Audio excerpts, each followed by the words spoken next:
If you love boxing, you're gonna love this. Well, hello and welcome to episode 4 of the BoxNation podcast. I'm your host, Dev Sahni, and today I am joined by a man who is making his hat-trick of appearances on this podcast. He is a man who has never pulled a punch in his life. The former WBO super featherweight champion, Mr. Barry Jones. I pulled a few punches though. Yeah? I used to run a bar. Did you really? Yeah, in Twickenham. Yeah. Yeah. Would you ever go back to it? Not in a million years. Yeah. That I'm fighting. Never. I wasn't very good at either one. Barry, I've got to say that this is my third. This is the fourth BoxNation podcast, and it's my third appearance. Yeah. Yet it still says Steve Lillis on the advertisement. So I don't understand what's going on. Well, Steve Lillis will be back next week, so you are indeed just keeping that seat warm for him. Oh. Barry, it's good to have you filling in again for Steve. We've got a great show this week. I got a couple of tweets last week saying you need to get Frank Warren back on. Well, we have got Frank Warren back on. His interview is, well, let me put it this way. When I got him going about Ryan Burnett against Zolani Tete, I needed to put a fire blanket over that man. We hear from Josh Warrington on a potential fight with Lee Selby, which seems to be coming closer and closer. We hear from Anthony the Beast Yard, the first man to stop Nicola Sedge-Locker. And Barry has a gripe about Guillermo Rigondeaux. There's that and so much more to come in this week's show. Just keep on listening. Well, the show is called The Boys Are Back in Town, and the boys were back in town, but with mixed results. James DeGale suffered a big upset loss to American Caleb Truax. He was the hot favourite heading into that fight, but he lost his IBF super middleweight title. His first fight back since a shoulder injury. It was a big surprise, and here's what James DeGale said after the fight. James, commiserations. You've lost your title in this, your fourth title defence, your first fight in the UK for 3 years. Your immediate reaction to your status as now a former champion, losing your title? Crazy, I can't believe that. I boxed at a high level for the past 2.5 years. I won't go back to the drawing board. I've got to sort certain things out in camp and I've got to change things. But I thought I won it, but I'm going to have to look back. I know it was close, it was coming forward. But yeah, I'm going to have to go back now and sort out a couple of things. Well, listen, you said that you were coming back. We were going to see the old James DeGale full of movement, but you were out for 11 months. You're coming off shoulder surgery. How much confidence did you have in throwing that right hand? Because from our position ringside, it seemed like you were throwing it sparingly. How much confidence did you have throwing it? No pain there. Maybe, if I'm being honest, I probably rushed back, if I'm being honest. I rushed back. Literally, I got the operation in June, and I was like, I've got to go back to the drawing board about it and sort everything. Maybe I should have waited till next year. I could jump on that, there's no pain, but it's not flowy, it's not flowing. So I'm going to have to go back. I'm really gutted. I'm so upset, but I have to go back and sort things. Well, we look forward to whatever decision you make when you decide to make it. He appeared to have a massive fifth round. You showed champion's resolve once again just to come through it, but how badly hurt were you in that fifth frame? I come back because I was nice, but I've got to sort certain things in camp. Yeah, but this is all credit to him. I want the rematch, that's what I want. So, is there a rematch clause, game? Sorry to interrupt. Is there a rematch clause? No, I don't think so, but I'm going to speak to Al when I get back and see.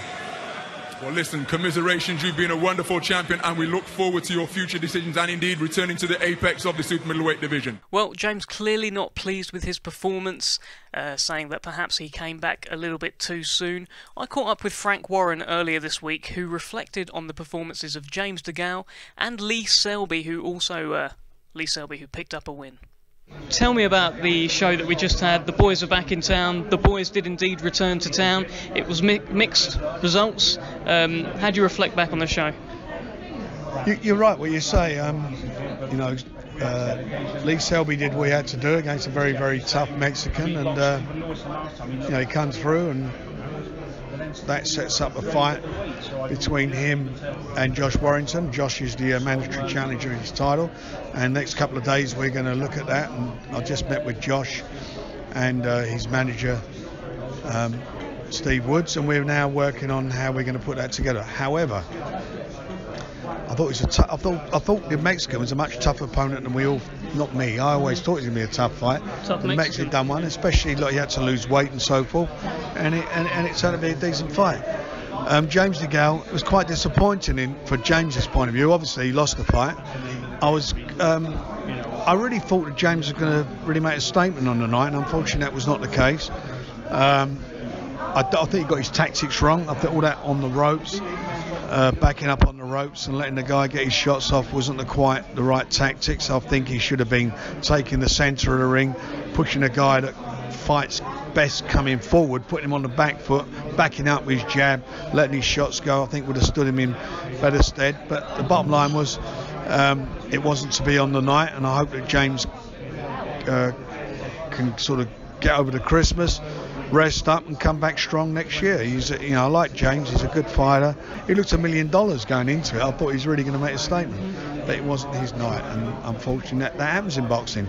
So a good champion, a good quality fighter, brushes that off, gets up and gets back on with it, and hopefully he'll win his title back. Barry, James DeGale, he lost his world title. What happened? Well, there could be many factors. He's been out since January. The confidence in that right shoulder, which means he never threw a jab all night. So I was working for the radio that night and Saturday, and it was visible to see that maybe there was a problem. But I think it boils down to maybe a little bit of ring rust. Truax fought the fight of his life, to be fair, but he was made for James DeGale. Like style-wise, he was made for James. Come forward in straight lines. He's in front of you. You know where he is. He's easy to hit. Yeah. But I think it's bad habits. No, you get away with bad habits when you're winning and when you're much better than everyone else, and when you're not, when you're really flowing and you're top of your game. But then when you're maybe not, you're having an off night. Those bad habits come back to haunt you. And James's bad habit is he neglects the jab sometimes, and he volunteers himself onto the back ropes because he feels comfortable blocking and countering. But sometimes he forgets to counter and just he's happy to block and slip, and he takes most of the punches on the gloves and the arms. But there's 3 judges positioned in 3 different parts of the ring. Yeah. So all they can see, so 1 or maybe 2 will only see a guy working away and you covering up. So they can't. So they'll think he's scoring shots, and it's just a risk. Sitting on the ropes is always a risky game to play. Well, that's what Frank said there as well. He said he wasn't really happy with the tactics of DeGale to sit back. But he's done that throughout his career and got away with it. Yeah. And been frustrating at times to watch, James.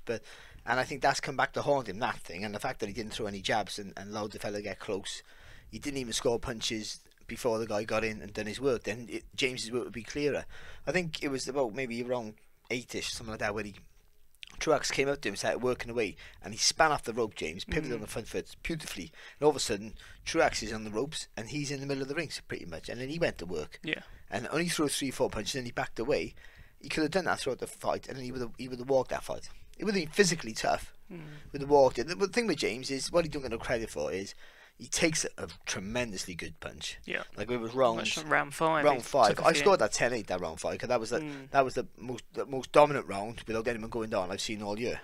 Okay, it really was, and I think if Truax would have been the favourite, if it would have been the other way around, if James was doing that to Truax, I think the referee would have stepped in. Might have been stopped, I generally think the referee would have stepped in. He took an absolute hammering, but he can take a punch. And he's brave and he's tough and he's all those things that he ticked the box with Purdue Jack. He ticked that again, but he lost that on it. I don't want to discredit Truax. He's a tremendous effort and good work, but James threw that fight away for me. Well, this wasn't supposed to be a night where he's ticking boxes. This was supposed to be just a routine win. Well, and the matchmaking was right for that. It was a guy he was going to get no credit for beating that guy. See, he would have beat that guy. Everybody would have said, well, he should have beaten him. Let's give him a real test now. Yeah. And I think just those bad habits that he's had throughout his career just come back to bite him in the backside. And it's a shame to say it because he's a talented fighter, and I think he can come again. But whether he wants to, that's the big question. It really is. Well, your compatriot Lee Selby, I don't think it was a world title fight in the end. There was a bit of Ramirez. It was for him. It was for him, but Ramirez couldn't win the title. It would have counted as a defence for Lee because he made the weight. Yeah. And obviously then for Ramirez, the title would just become vacant, I guess. Well, he picked up the win, and here's what Lee Selby had to say after that win, with Josh Warrington looking on closely as a pundit for BT Sport that night. First of all, it's a massive fight. Josh Warrington, he's earned the mandatory position, so to get there, he has to be a good fighter. You know, we've exchanged words in the past, but a fight between Josh and I would be massive and fantastic for British boxing. Well, we've heard from Lee Selby. It's only right that we hear from Josh Warrington. I caught up with Josh earlier on this week at the BoxNation and Frank Warren Christmas meal. Like I said on Saturday, I thought first 3 or 4 rounds he looked good, looked his usual self, but then again he always seems to start the rounds out pretty well. I thought that he would possibly get Ramirez out there in the mid-rounds, the way the fight was going, but then he just seemed to step off a bit, and I wouldn't even say that Ramirez got his second win, because after 6 or 7 rounds he was slumping back onto his corner. He couldn't even lift his arms up to rest him up ropes.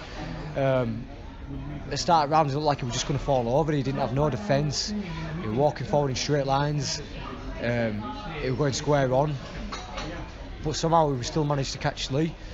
Obviously Lee got the job done, he did what he had to do, but when you talk about going on and unifying the division, you know, you can make an argument about that he didn't get up for that opponent because there wasn't as much pressure, but I still think that he should have gone out with and impressed, and for me personally I wasn't impressed, and you know, he said after the fight that he felt with a decent performance. Personally, if I'd gone home, I'd have been devastated with that performance. Do you still rate him as highly as a fighter as you did before that fight? You're always right. You've always got to show respect to world champions, because they're a world champion. You know, it's not just gifted to you. And I've always respected his abilities.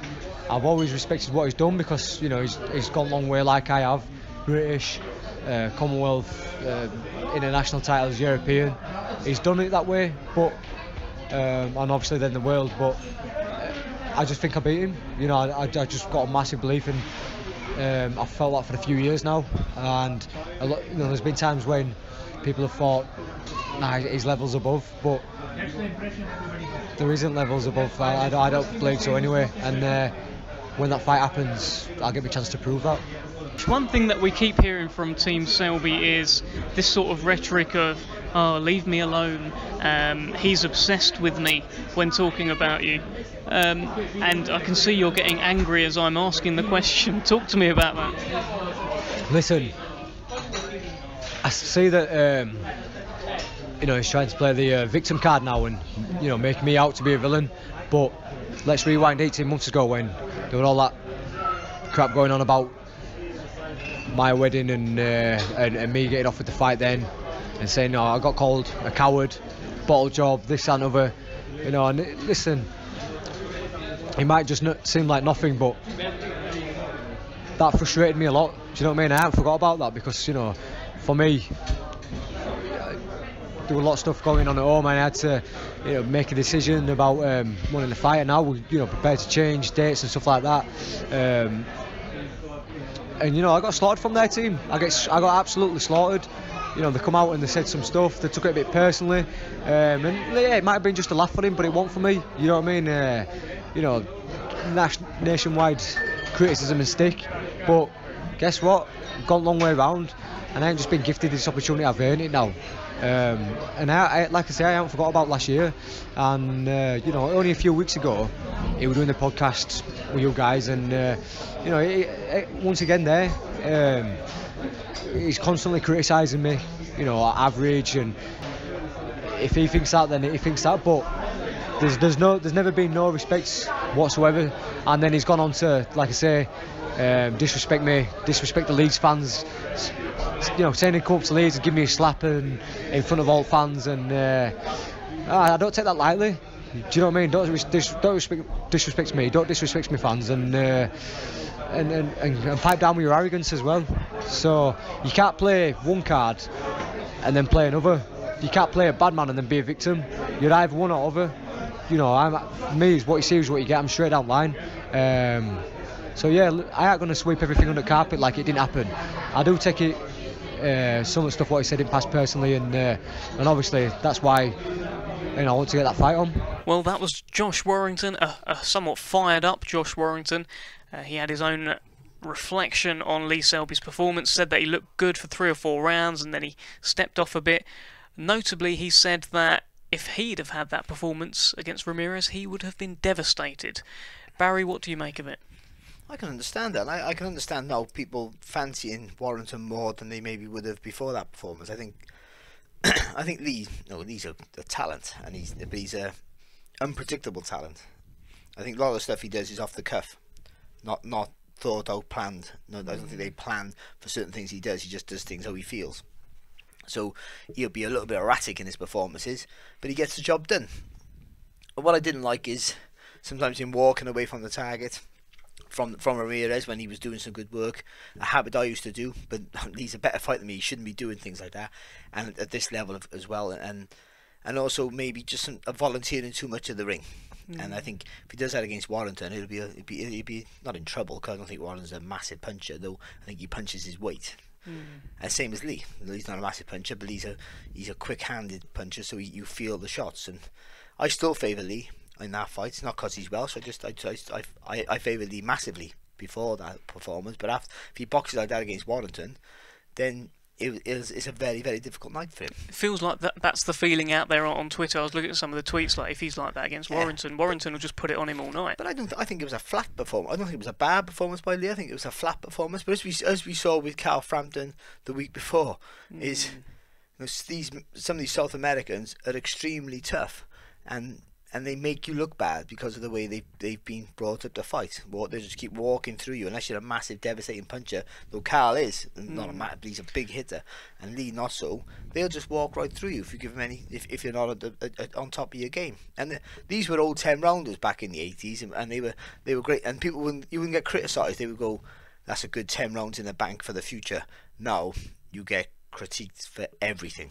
Everything's like, "Oh, no, this is you. You're not good enough for this and good enough for that." And I'm not sticking up for Lee, but I'm sort of glad for the build up for Warrington and Selby, because for me I thought Lee was a massive favourite. Yeah. And now that sort of evens up the scales of balance a little bit and makes him more of an intriguing fight, because you can see by watching that performance, you could see where Warrington could do some good work. Exactly. I think Josh even said that in the interview there. He mentioned how that there used to be, people would perceive there to be levels between them, but he's saying those levels aren't there. But you always have to judge a fight on the best Selby and the best Warrington. And the best Warrington I've seen and the best Selby I've seen, I think Selby, not comfortably, but I think he wins a wide decision if the very best of those two guys turn up. There's another factor there, in that the best Warrington has however many thousand Elland Road Leeds fans screaming his name, and Lee Selby, you wouldn't be able to hear his fans in that sort of fight. No, Lee's not a big ticket seller back in Wales. So I think he would, because he's a world champion, and like Joe Kazagi couldn't sell a ticket. I was on the Kaz because I could sell tickets. And he couldn't sell tickets for a very, very long time, and then people just jump on the bandwagon when you become a champion. I think that would happen with Lee, but Wales is a hard sell anyway. It always has been. It's only a few fighters who have broken that mould, so he's got to go away. And he's been on the road all his career, Lee. So I don't think that'll bother him. Though I think a big stadium fight and those Leeds fans baying for blood. Well, I'm a Cardiff City football fan, a genuine one, not a Nathan Cleverley fan.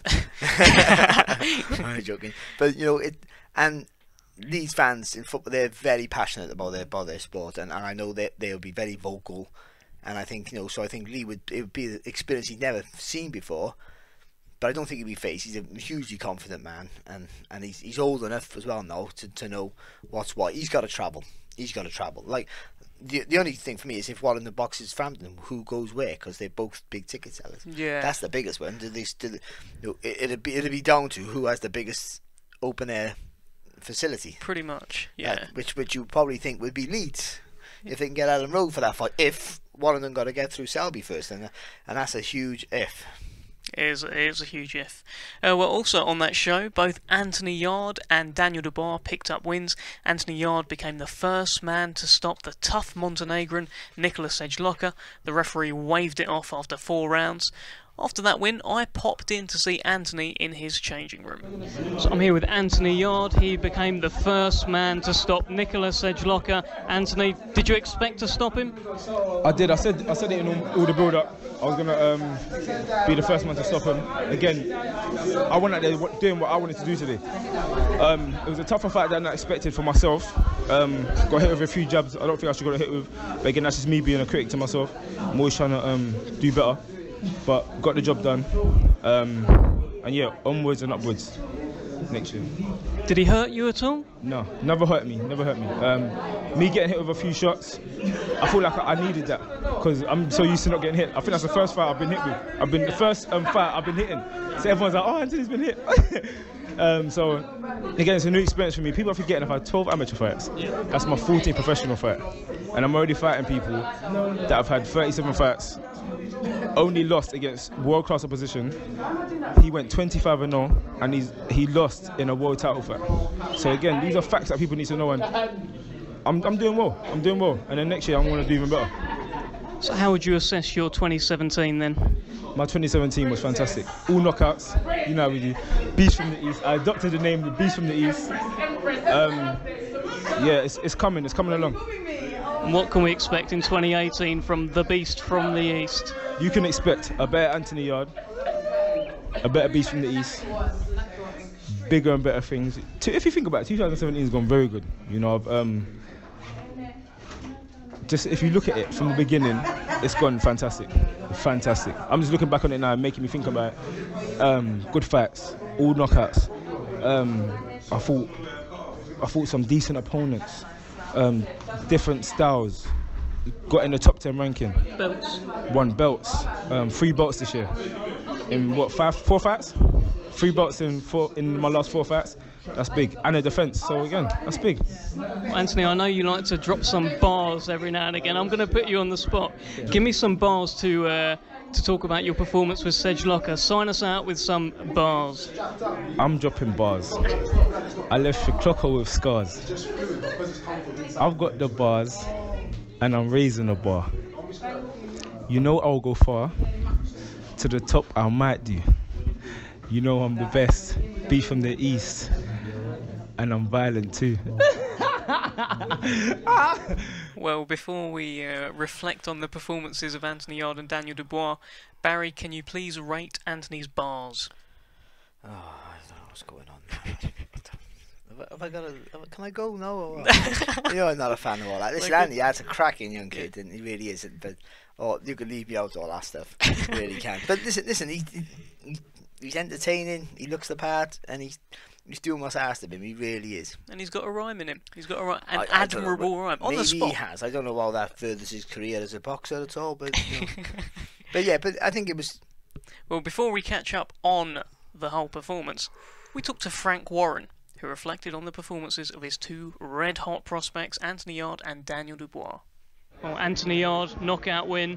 Daniel Dubois, knockout win. The show goes on. How do you reflect on their performances? I thought Daniel Dubois did what I know he's capable of doing. He went out there and he done a job. Knocks a guy out in 2 rounds, and he looked very formidable against a very, very brave opponent. I don't want to be disingenuous to the opponent. People said to me, why has he fired him? Because, you know, Anthony Joshua had done the same thing to him so many fights ago. Well, the bottom line is Daniel Dubois only had 7 senior amateur fights. He's had, what, 5 or 5, as his 6th fight, I think, 6 pro fight. And that was a good opponent for him at this stage of his career. He's 20 years of age. He's 8 years younger than Anthony Joshua. He didn't win a gold medal in the Olympic Games. He didn't become runner-up in the World Amateur Championships. When actually, I think Anthony Joshua got robbed. I thought he should have won that. I thought it was a bad decision. So, as a young kid, that was a good test for him. For me, he's a very, very capable and solid heavyweight. I think he's the best young heavyweight out there. He did what he had to do. He's cool, composed. He's got great balance. He's a good fighter, and I'm quite sure he's going to prove over certainly 2018 that he's the guy that all got to be looking over their shoulder worrying about.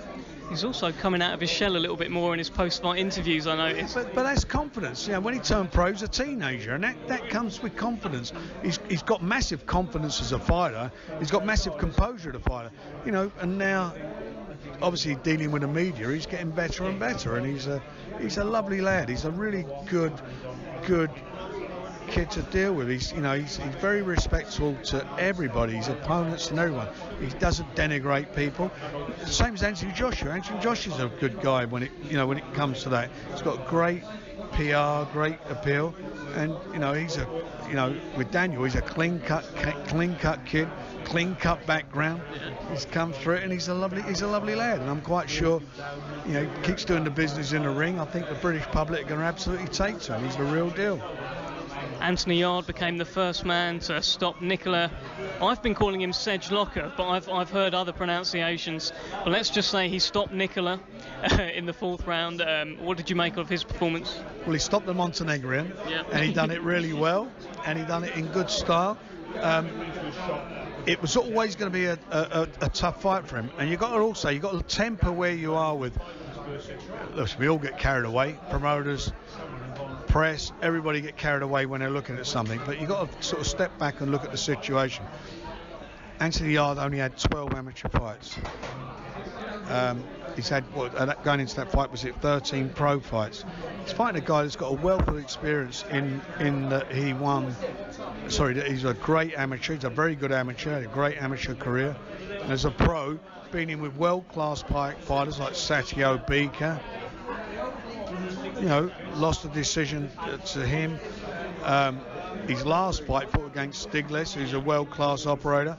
Lost a split decision in Stiglitz's country, which everybody felt he won the fight. And here's our young kid with all this inexperience going in there and having a tough fight. Got clipped a couple of times, but when you had to press that, you got to finish this fight. He pressed that button and went out, and he done the business and done it in style, and that is a sign of a real quality winner. I want to win. I'll go in there and do it. And at the end of the day, step back and look at it. A couple of days later, him and Tundi, his manager and trainer, who's got massive respect for. You look at the both of them. They'll step back. They'll watch that. See what happened, see that he was getting caught a couple of times with the right hand, and learn from it. That's experience. He needs experience. Listen, it's very easy. I'm going to say, right, let's fast track him, but he needs experience. He needs that, and that fight for him was really good experience, in as much that I felt going into the fight he's got the tools to do the job, but more importantly, I wanted to see the other guy put it on him, and I wanted to see the other guy show him that it's not all about just blasting somebody out. Somebody can, there are a couple of things there you need to work on. He was getting caught with the right hand a few times, and they'll obviously work on that. So Barry, Yard and Dubois both picked up their wins, both got knockouts. The show just keeps on rolling on with them. What did you make of it? Good. I think they both did. I think first Anthony Yard.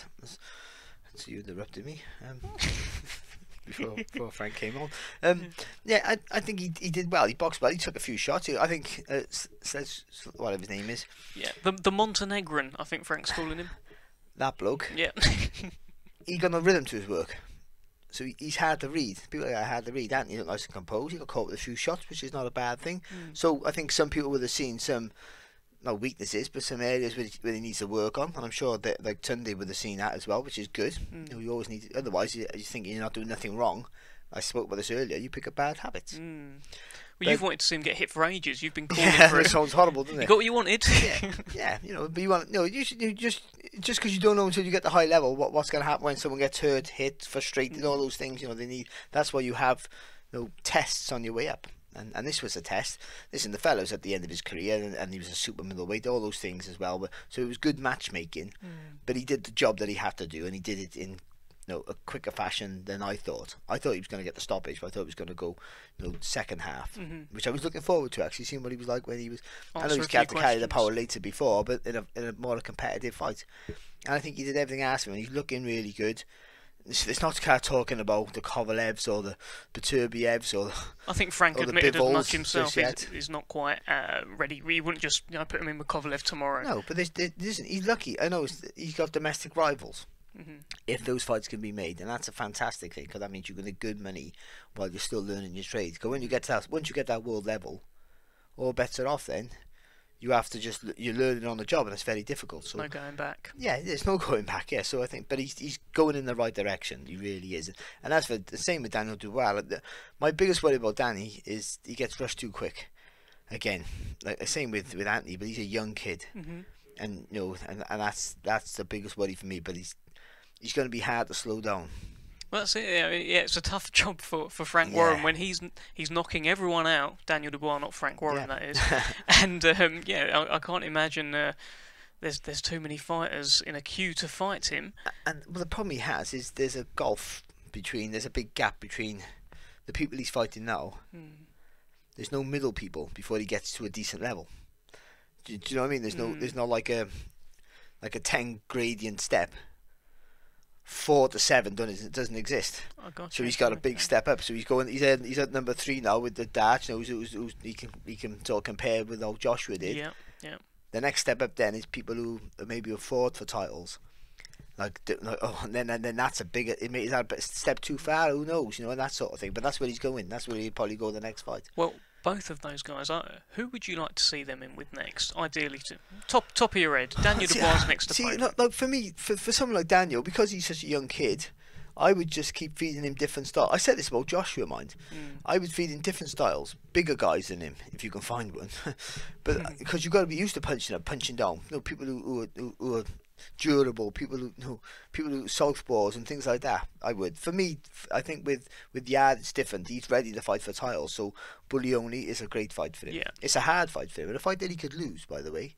I would fancy him to win, because remember we were talking about Buglioni years ago being the massive puncher like Anthony is. And he was big. He was a big super middleweight, wasn't he? But what Frank Buglioni have shown is that even though he's been stopped and hurt, is that he can actually take a good punch, and he's a brave, strong kid, and he's got confidence off that, and Anthony hasn't had to go through that stage yet. Well, Frank will put him in that situation, and that'd be interesting for that. Or can he just blow Frank Buglioni out of the water? Hosea Burton, I think domestically he got some really good fights for him. Callum Johnson, there's some fantastic fights. I'd want to see him there. I understand the worry that you keep him at that level, and if he gets beat, then all this going for greatness is just in the bin. Sometimes you think I'd rather lose at the top level. Yeah, you see a lot. At least I can come back, sort of thing, and it's hard to sell me at that level then, because obviously with the image that you have for Yard, it's all about being unbeatable, like a Lacey type thing, where you're just indestructible and you're a wrecking machine, you're just going to bash through everybody. But this. So for me, I still keep him at that Commonwealth British level for a little bit longer. But but then what you do if you get offered the world title shot, it's hard to turn down. Hard to turn down. The champions are. It's a very top-heavy division. He doesn't beat any of them. That's the right now. I can't see how he beats any of those. Dmitry Bivol is a big puncher, correct puncher, and clever. Beterbiev is a beast of his own. Is the real beast of the East.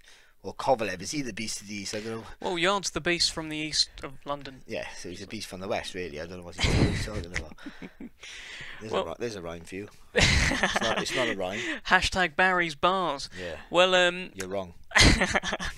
There was plenty of action on Saturday night on the undercard as well at the Copper Box Arena. Joe Mullender picked up the IBF European middleweight title. Johnny Garton picked up the IBF European welterweight title. There were wins for Sanjeev Sahota, Archie Sharp, and also the pro debut for an exciting flyweight. He was one of the stars of the GB amateur squad. He's just turned over, and he's either got the worst or the best nickname in boxing. I haven't quite decided yet. It's Horny Harvey Horn. So that's perfect for you, Dev, because your whole thing is about innuendos. You're always talking about things like that. Am I? Your first podcast is I'm looking forward to receiving it, and all that sort of stuff. So yeah, there you go. See, so you got to get Harvey Horn, you and Harvey Horn, on the podcast. Well, we're close right now, because after he picked up a stoppage win in his debut, I spoke to Horny Harvey Horn, and here's what he had to say. I'm here with Horny Harvey Horn, who's just had a big win on his professional debut. You happy, Harvey? Definitely happy, yeah. It took me 3 rounds, but got the job done. All go to plan then? It did all go to plan. I thought the first, I'll be honest, I feel like I got a bit greedy. I knew I'd hurt him, so I decided to push it a little bit more than I should have.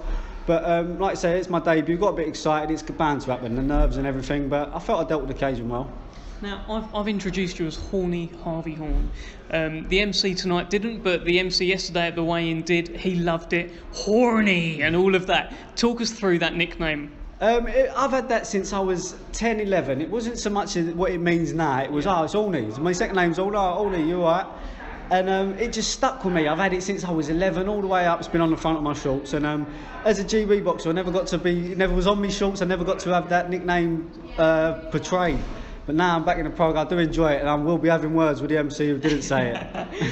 How old are you now? I'm 22, just turned 22. Okay, so are you fly or super fly? I was campaigning today at Superfly, even though he was 8 stone 7, I was 8'2". But I will be looking for titles at flyweight, super flyweight, possibly even light flyweight when I get towards the sort of international level, because I make this weight very, very comfortably. So we've got the likes of Sonny Edwards, there's Joe Mafosa as well up north. Do you know these guys? Yeah, I know these boys. They was on the GB at the same sort of time as me. You've got Jay Harris in the mix as well, very good. Thomas Asumba, I've boxed him before. Be very good to get involved with good domestic fights. Give me a year or so and I'll be mixing, not just mixing it with them, I'll be beating them. Well, we look forward to it, Harvey. Have you got any final words for us? No final words, just thanks to my family, thanks to all my sponsors that have backed me this whole way. Couldn't have done it without you. Cheers. Cheers, Harvey. Well, that was Horny Harvey Horn. Best or worst nickname in boxing? I'll tell you what, you guys decide. Why don't you tweet me? Yeah, use the hashtag BoxNation podcast and let me know. Is it a good or a bad nickname? Barry, what did you catch? Yeah, go on. Can I give you my first nickname? Go on. When I turned professional, I didn't want a nickname, and they gave me Barry, Baby Boy. Or was it Baby Face? Hang on a minute. It was baby something. It was about being, because I turned pro at 18, I looked about 12. Oh, okay. And then so I had this white dressing on. I hated all that stuff. I literally wanted no ring walk music, no nicknames, no robe. I just wanted to walk in the ring, get in, work and go home. And it was like Barry Baby Boy Jones. And it was like, I trained this idea of me, a young, angelic looking kid, and then gets in and I'm like a beast in the ring. Yeah. Which is actually all rubbish because I run around throwing jabs, that's all I did. And it lasted about 18 months, because by the time I got to 20, I looked about 32. Literally, my hair was still there, but it was still sat again, a little M head, still down the corner. It's like, we can't call him Baby Boy. Look at the state of it now. It went from being looking young, and if I was still called Baby Boy by the time I was 22, it was like I would have looked like one of those weird kinky fellas who wears nappies and all that. Oh my god! It would have been like that sort of Baby Boy image. So I got rid of that. So you went from Baby Boy to definite adult. No, they just call me Barry, or that Welsh kid. Well, Barry, that's a great story. Thanks. No, it's not, but thanks for listening. Thanks for the nickname. I had no idea you were a former Baby Boy. Who impressed you on the undercard? Some of the non-televised stuff as well. Well, I didn't get to see a lot of it, but I seen Harvey. I seen a clip of Harvey Horn. He looked really good. Because again, your debut, it's a massive deal. Whether you're on at 5 o'clock or just before the main event, it's a huge deal. It's like it's like starting all over again. He looked composed, sharp, and he's going to be a real force. He really is. For excitement-wise, I thought the Mullender and Churchill fight was a really good scrap. He's never in a dull fight, though, is he? No, he's not in a dull fight. But the Welsh kid, Churchill, really played his part. Yeah. He really did, and I quite enjoyed that. I thought that was sort of a good one to get everyone their appetite wet for the main event. Because even though we had De Gale was the main event, I felt there was quite a few main events, because in their own little right, they're all sort of top of the bills now, aren't they? And he's just a big heavyweight, and getting there. Yards at top of the bill of his own, because they're selling to be the next big thing. And came out with Lethal Bizzle. I'm sure you're a big fan of, Barry. Oh, that's who it was. I recognised him. No, first of all, I saw him. I thought, what's this fella doing here now? Yeah. What are they doing with him? Let me chuck him out. But then I thought, I'd make him wear a suit. That's a bugbear of mine. I'll do that when next time Ellis is on holiday. Yeah. People used to wear suits at ringside. Yeah. Everyone back. No. It's a different era, Barry. This is the era. The backsides are hanging out nowadays. Yeah, but sometimes I'm not having it. That's kids these days. But anyway, he walked up, and I thought, who's that fella? Then I thought, is he like a children's presenter on TV or something? What's he doing this? That's what I thought it was. Yeah. You don't want to be ripping into Lethal Bizzle. This is the man who famously sang "Pow" in 2004. Do you remember that? Did you ever hear that one? Pow, because he sang Pow. Pow, if you don't know about me. That was a great tune. I got a quick interview with him backstage just to say, oh, I'm here to support, you know, De Gale and Yard kind of thing. And he used an expression I wasn't too familiar with how to spell. He kept saying "dunno." He said "dunno" about 4 or 5 times. So then I tweeted it out with "dunno" back to check the spelling with Bradley Skeet. Actually, I went to check it with him. So, you ever heard that expression? Dunno. Dunno. Yeah, it's spelled D-U-N space K-N-O. It's kind of street slang. There's no such thing. He just made that up. He made that up on top of his head. You must have walked on the room. He must have been going. Well, he's done me. He's walking out that fella now. He's on Google now looking for what it means. I just made it up. You done know. Well, Barry, as you do know, yeah, that wasn't the only show last weekend. There was also the fantasy fight. Some action from stateside. It was Guillermo Rigondeaux against Vasil Lomachenko. Gold medals galore. It finally happened. And it was a bit of a strange fight. After 6 rounds, Rigondeaux retired on his stool, citing a hand injury. It was the 4th fight in a row that Vasil Lomachenko has made an opponent retire on his stool.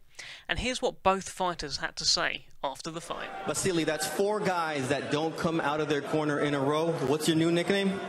Maybe I changed my second name. Maybe I changed it. And now my name is Lomachenko. All right. Able to be so dominant tonight against a fighter who's got so much talent, who's got such a great pedigree like Guillermo Rigondeaux? He's a good fighter. He's a top fighter. He's a king in the boxing, but he's a king in his weight category. It's not his size. It's not his weight. So it's not big win for me because it's another weight category. But it's a big win for boxing because people wanted to see this fight. It was a mythical matchup. What's next for you after this big win? I don't know. I need to rest 1 month maybe, and after that I begin the training, prepare for my fight. What about my next fight? I don't know. We need to ask my promoter Bob Arum. How much did the Orlando Salido fight help you in terms of developing when another fighter is going to get dirty? You know, he learned me just a low blow, punch a low blow. That's it. And nonetheless, a brilliant performance once again by Vasily Lomachenko. We're now joined by Guillermo Rigondeaux. Guillermo, ¿por qué no pudiste continuar? Why could you not continue? La mano, o sea, ya el segundo round ya no podía ya tirar las manos. Yo perdí. I lost, but it was because my hand, in the second round, I injured the top of it and I could no longer continue. ¿Qué te sorprendió de tu rival Vasily Lomachenko esta noche? What surprised you about Vasily? Un boxeador normal, técnico, rápido, explosivo. Es muy bueno también. He's a very technical fighter. He's normal though, but he's very technical, very quick, very explosive. ¿Qué sigue para ti? What's next for you? Imagínate, lo que sea. Sabes que yo peleo con el que sea. Nosotros no tenemos excusa para pelear con nadie. Nosotros peleamos con cualquiera. You know, I'm going to come back and I'll fight against anybody because there's no excuses. ¿El tamaño marcó diferencia esta noche? Did the weight difference mark a difference? No, pero Lomachenko no está haciendo nada tampoco del otro mundo. No está haciendo nada porque no puede tirar más las manos y ya no puede hacer más nada. You know, Lomachenko really wasn't doing anything. It wasn't about the weight. Really, it was just a hand that I injured, and that's why I could not continue. The fans say it all here at Madison Square Garden. ¿Le das crédito a Vasily Lomachenko? Buen boxeador, excelente boxeador también. I do give Vasily Lomachenko credit, though. He is an excellent boxer. We'll see what happens with the career of Guillermo Rigondeaux as Vasily Lomachenko keeps moving up in the boxing world. Now, Barry, you saw the fight, obviously, and I'm going to tie in another segment of the show into this, the what you talking about, Barry, where Barry talks about a gripe or just Lord's praise into it, but I know he's got a gripe. So, Barry, you watched this fight. Talk to me about Lomachenko versus Rigondeaux. Well, it was the 2 most purest boxers in the world today. And it was never going to be a barnstormer, but I thought it could have been a bit more exciting, potentially. And they were always going to feel each other out like they did in the first round. And Rigondeaux, though massively smaller than Lomachenko, and we all knew that going in. Yeah. You know, he moved up from super bantam to super feather. Well, he said himself, no excuses. He did say that, but no, he still moved up from super bantam to super feather, and he wasn't even a big super bantamweight, to be honest. He's more of a bantamweight, I thought, Rigondeaux, if that. So he's given away every advantage you could possibly give him, and you sort of foolishly would admire that, and he had to do it a lot of because he had no choice. No one would fight him. Yeah. People have been avoiding him like the plague. And also he's hard to deal with, and he's priced himself out the jobs, and he's had opportunities to shine, and he's failed miserably. Whether he just uninspired performances where he's good enough to put the show on. This was his big chance to show the world, even if he lost, show the world that he's a guy worth watching, a guy who people can get on board with, and he can get the money that his talent deserves. And he quit. He quit. He wasn't getting beat up like Nicholas Walters quit. Yeah, he wasn't getting beat up. Now, even if you get beat up and you quit, it depends how the beating is. And listen, I wasn't a brave guy, but it's an insult to all the fighters who are not good enough who haven't got an ounce of his talent. The way he just quit in the corner because he hurt his hand, and maybe he did hurt his hand. He hurt, what was his left hand? Yeah. And they took the right glove off first of all. Did they? Oh, I didn't see that. They took the right glove off first of all. He didn't bother with the left hand. It all seemed a bit weird. I think he just and you can't compare it to Duran because Duran was a different animal. And Duran was a pariah for a while, by the way, when Duran quit against Leonard the second time. And he more than redeemed himself with some massive performances after that of great determination. Rigondeaux can never do that because he doesn't fight that way. I'm not saying he can't fight again. I wouldn't be wanting to watch him again after that's what I tweeted. Because well, let me just come to that tweet that you mentioned there because it got a lot of interaction the day after. Barry, here's what you tweeted, as you know, but just for the listeners. The biggest shame about tonight is nobody will be talking about how dominant Loma was. I hope I never see Rigondeaux box again. Yeah, it's a little bit. You got into a few debates as well. Sonny Edwards was on your case. Yeah, well, that's because Sonny because Rigondeaux tweeted him about being a talent to watch out for. That's all it is. And he's a fan of Rigondeaux. I'm a fan of Rigondeaux, and I always have been. I think him against the way he dismantled Donaire, the neat Donaire, was nothing short of brilliant. Mm-hmm. Then after that, then he has a lackluster performance against Agbeko, and then he gets another chance to shine on the Cotto and Canelo undercard. And he fails miserably. So you don't want to see him box again? You're done with Rigondeaux? He quit. Yeah. He quit because he was getting outboxed. He wasn't getting, like I said, dominant, Lomachenko. He wasn't that dominant. He was winning the fight. He won everything except for the first round. And I give that even. You could give the Rigondeaux feeling each other out, weren't they? He won everything. Yeah.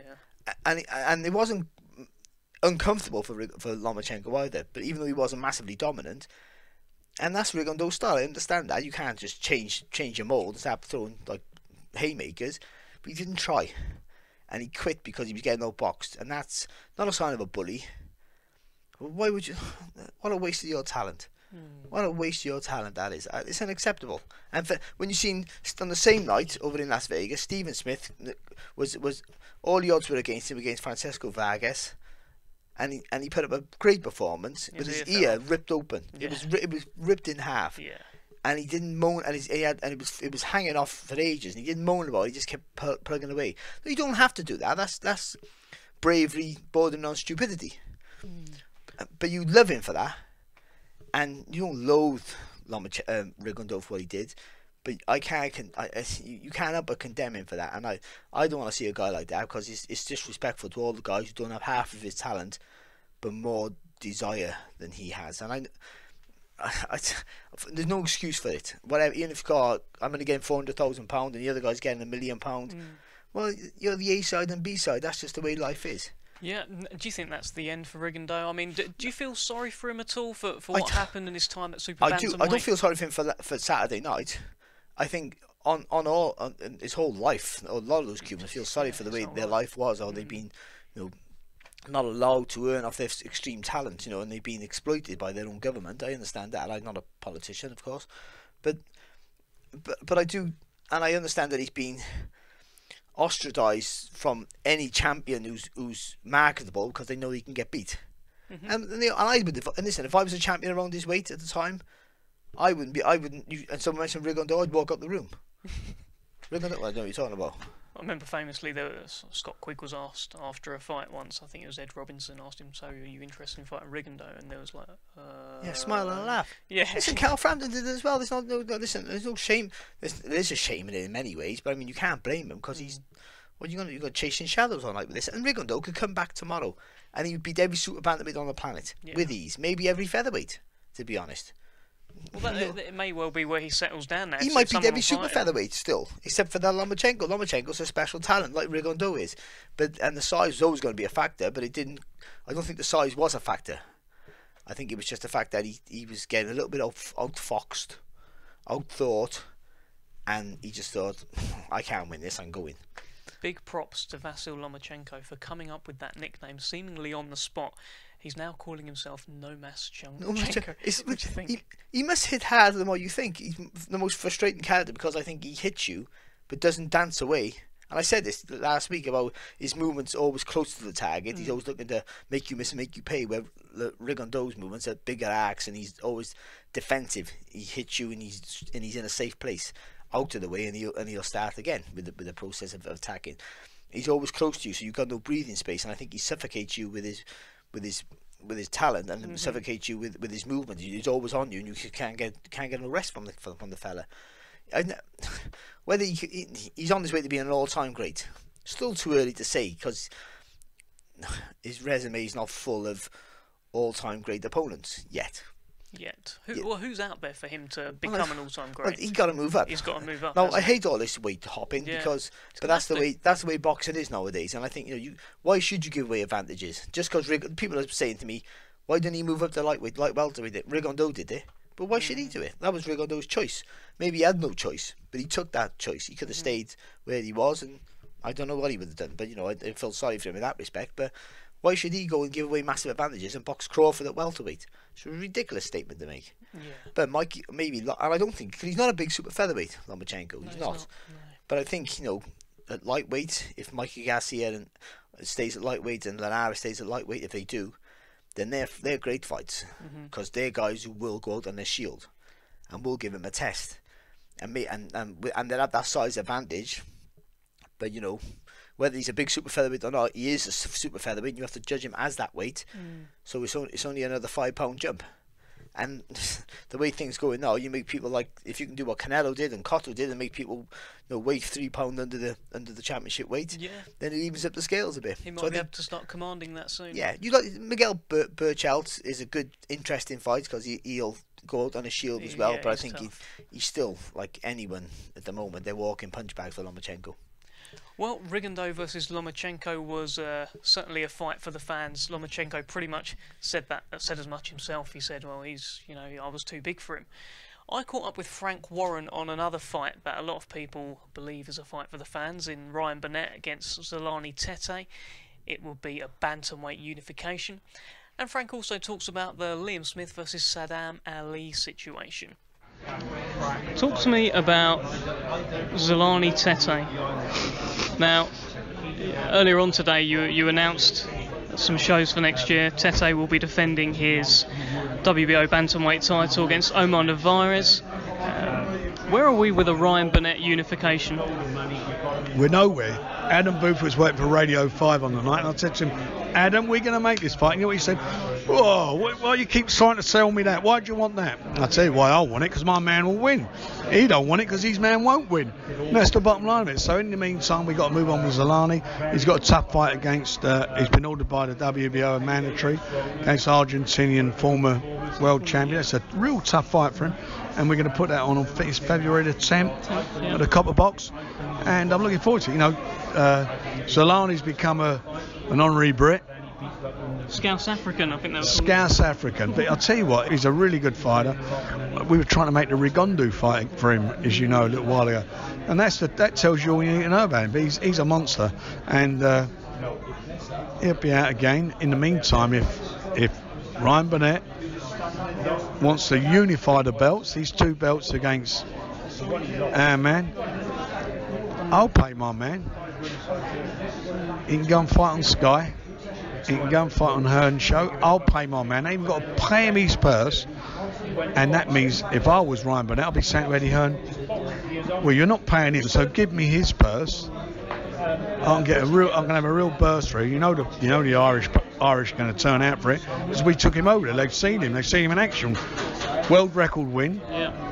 It's a no-brainer. Yeah, can you believe this? I'm saying to another promoter, here is a great promotion for you. I'm even going to pay for the guy that's fighting your guy. But you know the answer's going to be that, don't you? Don't want to know.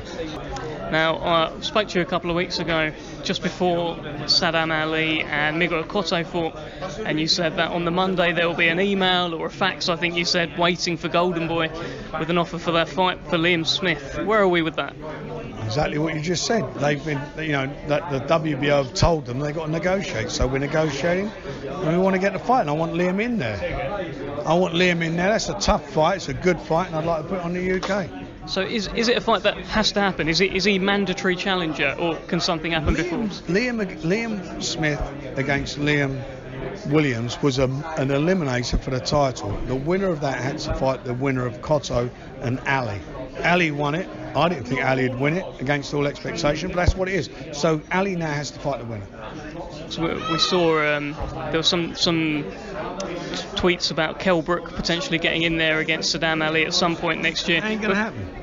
Ain't happening. So, he's got like tweets and Eddie Hearn ball. The bottom line is it's a W. He can fight him. He'll have to vacate the title to fight him. He wants to. The WBO mandated that fight. We are now in a negotiating period. Don't care what Eddie Hearn said. I don't care what he's promising Kell Brook. That is the position. End of story. Or Kell Brook can fight Liam Smith. Now, this Saturday night in Montreal, live on BoxNation, the WBO World Middleweight Champion Billy Joe Saunders is heading into the Lion's Den. He's going to the backyard of David Lemieux and defending his world title. There was an entertaining media call with the pair earlier this week. Apologies for the sound quality here, but we just had to bring this to you. Here's some of the highlights. Training camp's been very, very good. All come to an end now. Lovely, beautiful. Weight's done. Fitness is done. Feeling in the best shape ever. No excuses. Don't hear no excuses from the other camp about recent injuries and whatnot else. It's going to be a very, very good fight. I think David's a good fighter, but at the minute he's just being used a bit as a last bit of dog meat for me because you know, I don't keep wanting Golovkin's dog meat. I want the dog himself. And I know me just giving David a bit of a beating will also set that big fight out for me. I'm a whole different guy than I am fighting Golovkin. It's a whole different guy. You put Golovkin back in front of me now, it's gonna be a whole different scenario. But now I got Saunders to take care of. You know, we've done everything we need to do in camp. I don't think it's gonna be very difficult in the ring against him. I'm gonna be his nightmare, his biggest nightmare, his biggest fight in his career. It's gonna be hell for him. But I'm ready to take that title now. I'm gonna make him pay in the ring. All this animosity is gonna come out in the ring. If it thinks he can run away for 12 rounds, he's in a lot of trouble. Was there something he said that got you upset, or something he did? Well, he says a whole bunch of things. It's just his character. He's who he is. I don't like him. He's gonna pay.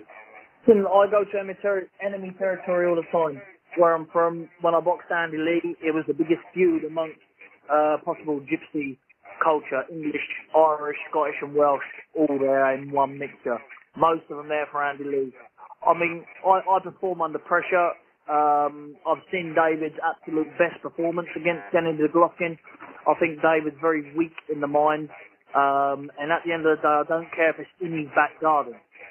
In his back garden, put the ring there. As long as there's a ring there, me and him can get in there, that's what matters. And, you know, I'm quite renowned to know that I'm under his skin. I mean, because if he wants to play a boxing match, then bring a blindfold and I'll put it on and I'll beat him. So that's how confident I am.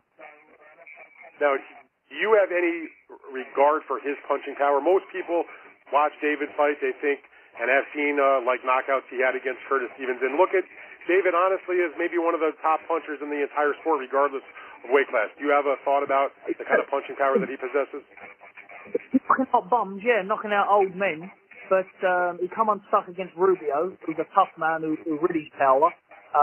He lost his neck fight out of that. He boxed bums all the way up until Golovkin. Curtis Stephen, he's not an A-level fighter. He's just a step up, a bit of a teaser for a fighter. He's not really nothing special. He dealt with him, fair play, but then he got spanked by Golovkin previously before that. So, you know, I think that when he's mixed it at the very, very best elite, he's come up short quite comfortable. Because, I mean, he didn't win a round against Golovkin. That's all he kept doing was playing with his hair. And so just one more question for you, Billy. Since you're so confident that you're going to win this fight, what kind of big fight in the middleweight division or maybe a different division do you want after this fight? There's obviously the prospect of a Canelo Alvarez, Gennady Golovkin rematch. There's some other names prowling around in that weight class. What do you want to do after you say you're going to I want who's ever next, but I would love to fight Canelo Alvarez. I would love to fight him. I believe that styles make fights. So as long as it's all a fair playing field here in Canada, which I'm sure it will, I don't want no Golovkin Canelo results. I want a fair result. If David Lemieux beats me fair and square, I will shake his hand. But when I beat him fair and square, I want him to shake my hand, and rightly so. I don't know David to hate him. That's all I know. He's got short legs. That's all I said. He's got short legs, and that seems to touch a nervous. You know, the nerve button a bit. But, listen, I don't like David. Matter of fact, after I beat him, I'll give him a kiss on the cheek. No problem. You give him a kiss on the cheek, you're getting knocked out with a hook. For a hook? Okay, I'll watch out for that one, yeah? Watch out. I'll watch out for that hook. No problem, David, yeah? I'll speak to you after the fight about that one. Careful you don't pull that shoulder out as well as you're throwing that hook. What's that? I said, be careful you don't strain too hard on your shoulder when you throw that hook, okay? Don't worry about it. Both shoulders are good. Make sure your granite chin holds up. Good.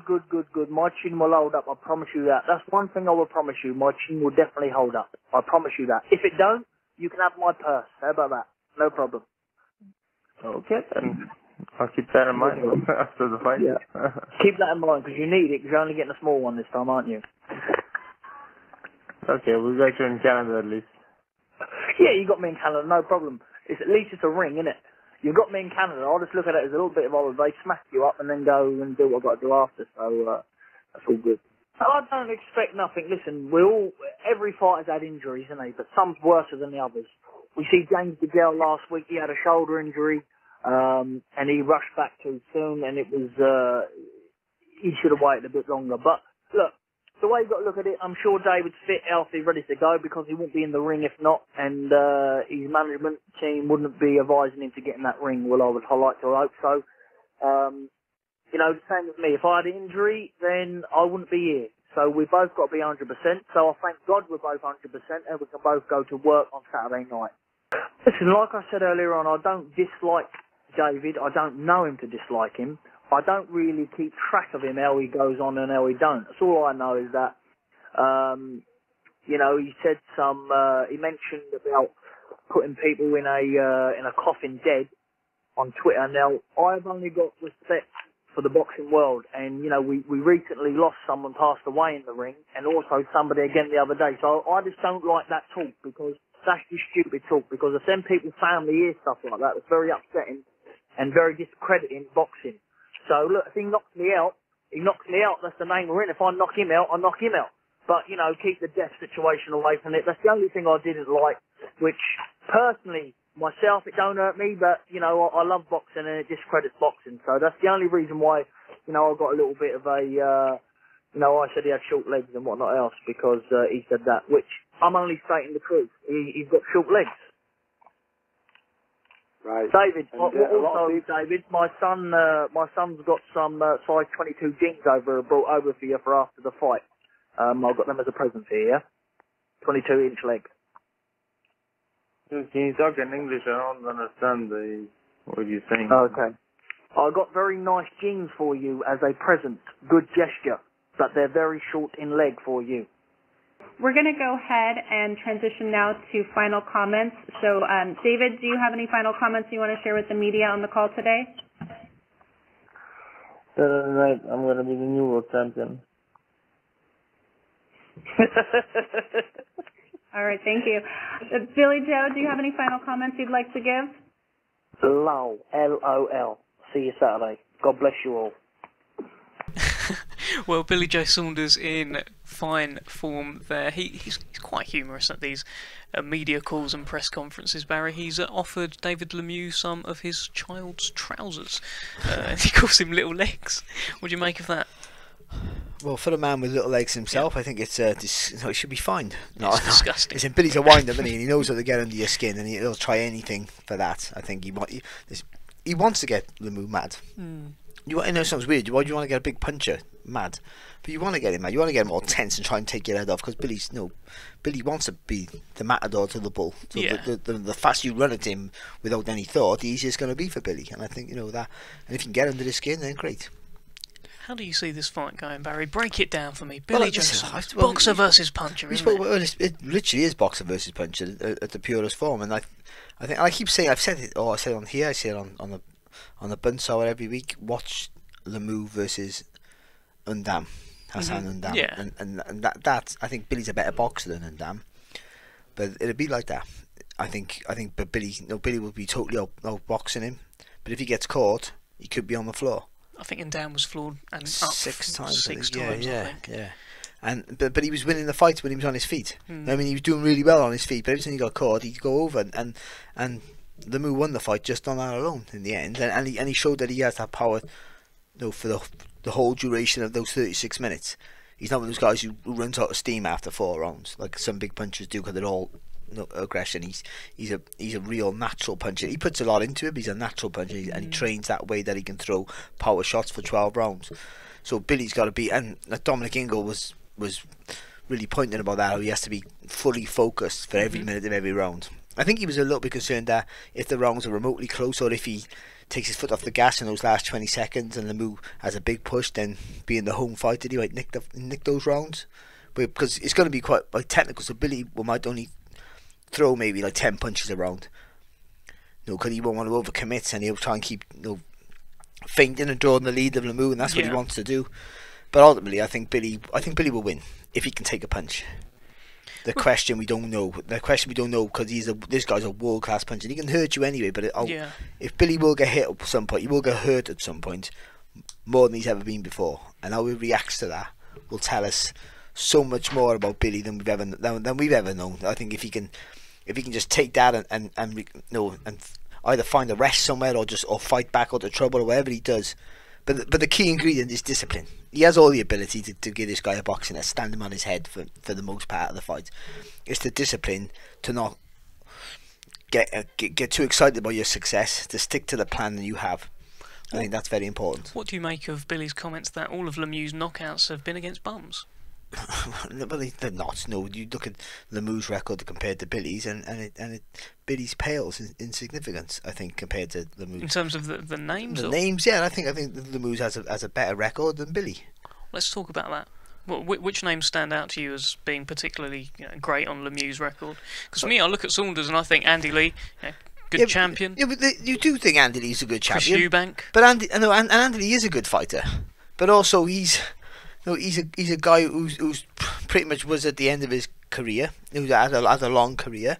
Who went on to light middle. So he's not a massive. He's a big lump. Yeah. But he's actually not a big frame. But he's not a big guy who can be hurt as well. So he dropped. Everyone goes on about him dropping Andy Lee, or he can't punch. He dropped Andy Lee, but Andy Lee can be hurt. Andy gets up though. That's a good thing. Andy gets up and fires on. It's a good name. Eubank's a great name.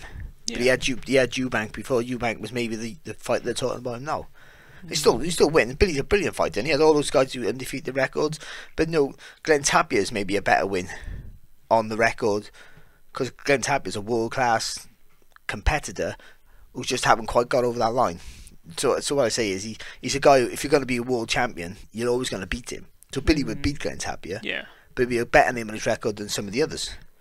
No, if he would have boxed him a couple of years ago, because Tapia was established name who's beat good fighters and lost to better fighters, where Eubank Jr.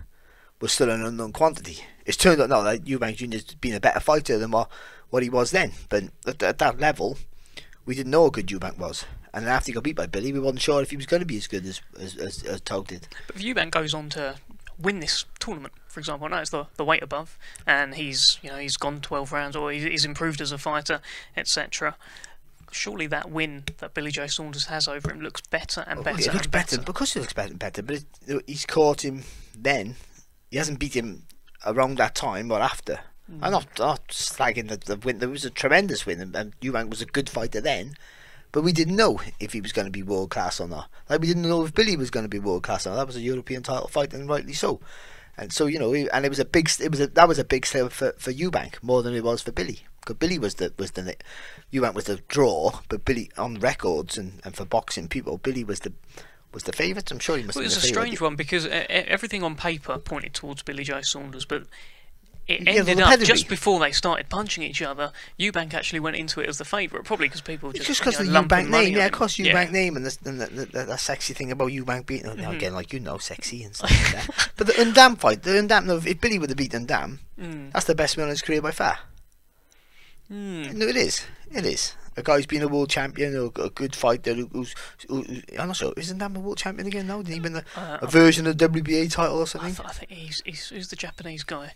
Oh yeah, Murata. Yeah. They've had a couple of fights. Murata's won the rematch, I believe. Yeah, but we don't know what title that is. That's one of those WBA. I think it's a regular super interim.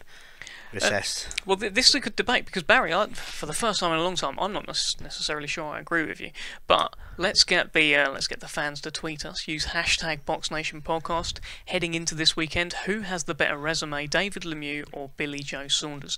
Barry is Team Lemieux in terms of resume. Oh yeah, don't my God, I think Billy's going to win. But I think on paper, yeah.